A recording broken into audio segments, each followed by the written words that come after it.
Hey guys, so here's some things that have been on my mind.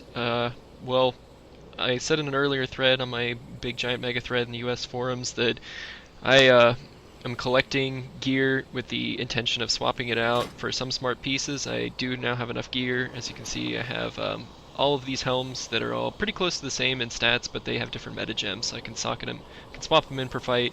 I also collected a lot of belts because belts are highly customizable. There's a lot of gem sockets on them, and you can swap them out per fight.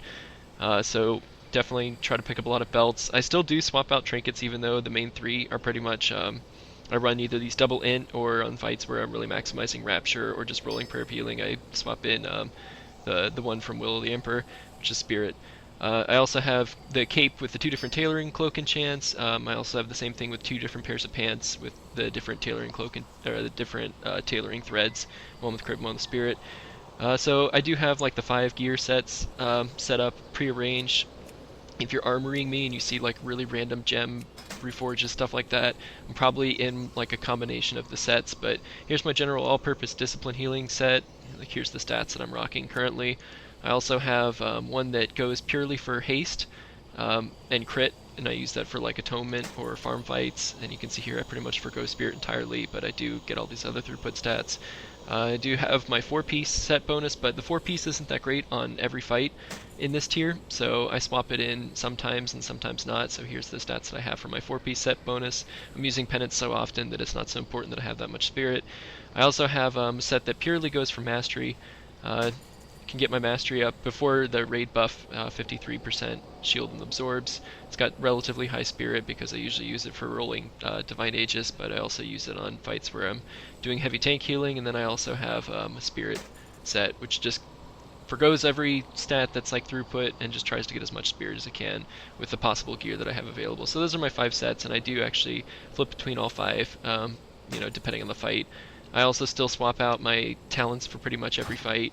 Finding a lot of use for body and soul now, which I wasn't before, but angelic feathers is still my default.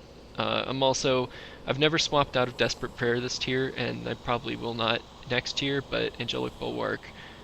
If the fights get so spammy that I just don't want to worry about myself, then I'll probably start taking angelic bulwark now, or more often. Um, and looking forward to 5.2, I have done some raid testing, and I can say that I don't think Discipline AoE is crippled, but it is less than it is, and it kind of takes more thought than it did before. So some things you want to do if you want to prep for it, get in the habit of using Penance on cooldown. Like Penance on cooldown is going to be good for AoE healing and single target. It's just going to be like one of those things that if you're probably not doing it now, you probably want to get in the habit of doing it. So Penance on cooldown if you're not doing it already, and then also try to like if you're not being smart with prayer of mending, you really need to start paying attention to what it's doing. Because the first decision you're going to be faced with when you get your new 2-piece set bonus is, it's going to add more complexity to the prayer of mending spell. Like, should I refresh it? Should I like recast it? Should I put it on this person? And prayer of mending, it's a smart heal, but it sometimes bounces to the wrong people, and sometimes it gets stuck on people for discipline. So there's just a lot of complexities with prayer of mending. You kind of want to learn like who to position it on, when to place it, when to use it, and how to use it. In terms of spatial awareness, because it doesn't bounce that far either. And then the other thing you probably aren't doing is really paying attention to those level 90 spells.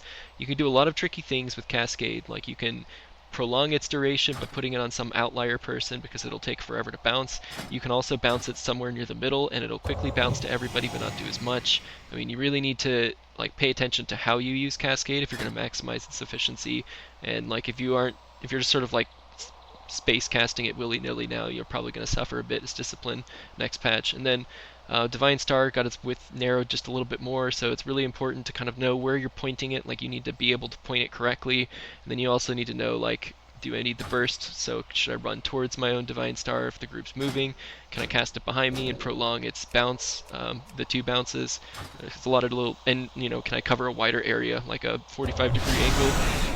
Is pretty much like how far you can cover in terms of a triangle point if you have a speed boost, and you can do that in between like borrowed time or something. So with body and soul, so there's a lot of combinations you can do with the Divine Star talent that I don't think gets a whole lot of use because prayer of healing's too strong. And then Halo, it's easiest to master in terms of positioning, but it is really expensive and it's a long cooldown. So if you haven't like mastered when to use it or how to use it, try using it in some of the fights that you would use Cascade in preparation for the next patch for 5.2.